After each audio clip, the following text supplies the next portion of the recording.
Hello everyone, welcome to crack civil services examination. आज हम last week के current affair discuss करेंगे।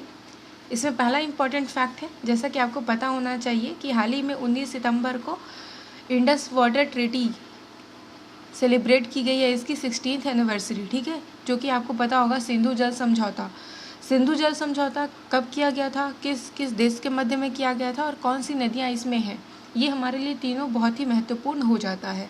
तो हम पहले ये जान लेते हैं कि ये कब मनाया गया था, मतलब ये साइन कब की गई थी। तो 19 सितंबर एंड 1960 में, यानी 19 सितंबर 1960 में ये समझौता किया गया था और ये भारत और पाकिस्तान के मध्य में किया गया था। उस समय पे आपको पता होगा कि 1960 का चल रहा था टाइम। तो उस टाइम पे हमारे जो प्राइम मिनिस्टर थे वो कौन थे, जवाहरलाल नेहरू जी। और उसी समय पे पाकिस्तान के जो लीडर रहे वो कौन थे, आयूब खान। तो दोनों के मध्य में ये समझौता हुआ, जिसके तहत ये हुआ कि जो सिंधु नदी है और जो इनके सहायक नदियाँ हैं उनका जो वाटर है वो कौन कितना यूज़ करेगा और कितने लेवल तक करेगा। तो इसमें से दो तरह का होता है। जो सिंधु नदी है फ्लो करती है, आपको पता होगा। तो उसमें से 3 नदियाँ ऐसी हैं जो पूर्व की ओर बहती हैं और 3 नदियाँ ऐसी हैं जो पश्चिम दिशा में बहती हैं। तो जो पूर्व की दिशा में बहती हैं, यानी कि भारत की तरफ जो बहती है वो है आपकी व्यास, रवि और सतलज। ठीक है, और इसके बाद जो 3 नदियाँ पश्चिम की ओर बहती हैं वो कौन सी हैं, वो है आपकी सिंधु, चिनाब और झेलम। ठीक है, तो ये तीनों की तीनों हमारे लिए महत्वपूर्ण हो जाती है। तो हमसे ये पूछा जा सकता है कौन सी एनिवर्सरी थी, कब सेलिब्रेट किया गया, कब ये समझौता किया गया और कौन सी नदियां हैं जो जिनका पानी का प्रयोग भारत कर रहा है और किस नदियों का प्रयोग पाकिस्तान कर रहा है। ठीक है, नेक्स्ट इम्पॉर्टेंट फैक्ट है कि हाल ही में लोकसभा में बहुत सारे बिल पास हुए जब से सेशन स्टार्ट हुआ और बहुत ही ज़्यादा विरोध भी रहा, जैसा कि आपने देखा होगा।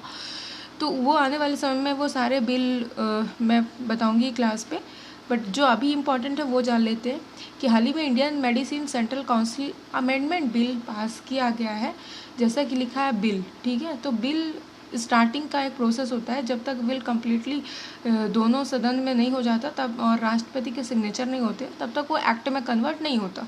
क्लियर, तो अभी ये पास हुआ है, अब इसके आगे की प्रोसेस होगी। ये क्यों हुआ और इसका आवश्यकता क्या था ये हम जान लेते हैं।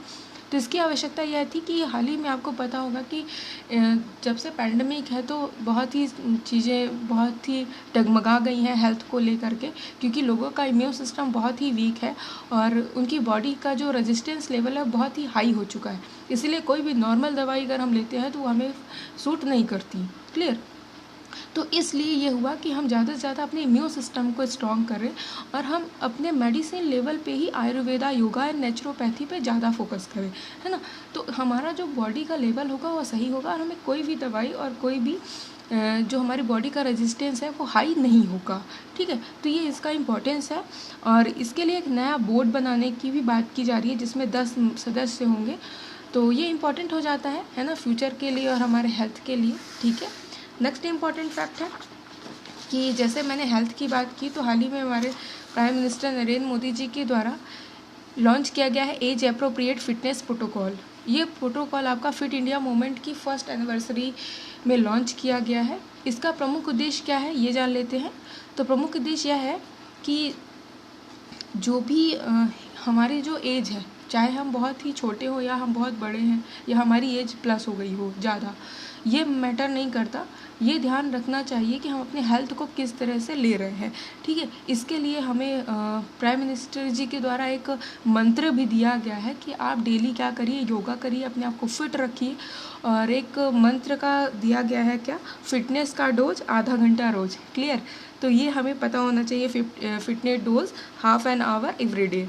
तो ये एक तरह का मंत्र है कि आप डेली आप 30 मिनट निकालिए, अपने हेल्थ को दीजिए, आप योगा करिए जिससे आपका इम्यून सिस्टम स्ट्रांग हो जाए। और इसे 3 कैटेगरी में डिवाइड किया गया है यूथ मिनिस्ट्री के द्वारा, जो हमारे हेल्थ मिनिस्टर है। 5 to 11, 11 to 65 एंड 65+, मतलब जो 5 साल से लेकर के 18 साल तक के बच्चे हैं, जो 18 साल से लेकर के 65 तक है और जो 65 से प्लस है, उन सभी के लिए ये बात की गई कि आप अपने अपने हेल्थ और फिटनेस पे फोकस करें और उसका क्या करिए, एक तरह का आप शेयर करिए। ठीक है, तो ये हमारे लिए इम्पॉर्टेंट हो जाता है। कोई भी चीज़ें जो हेल्थ से रिलेटेड है और पेंडेमिक है तो ऐसे रिलेटेड क्वेश्चन हमारे लिए इम्पॉर्टेंट हो ही जाते हैं और प्राइम मिनिस्टर जी के द्वारा लॉन्च किया गया है तो ऑलरेडी इम्पॉर्टेंट है ही। क्लियर, आई होप आपको आज का सेशन अच्छा लगा होगा। Okay, thank you for watching this video.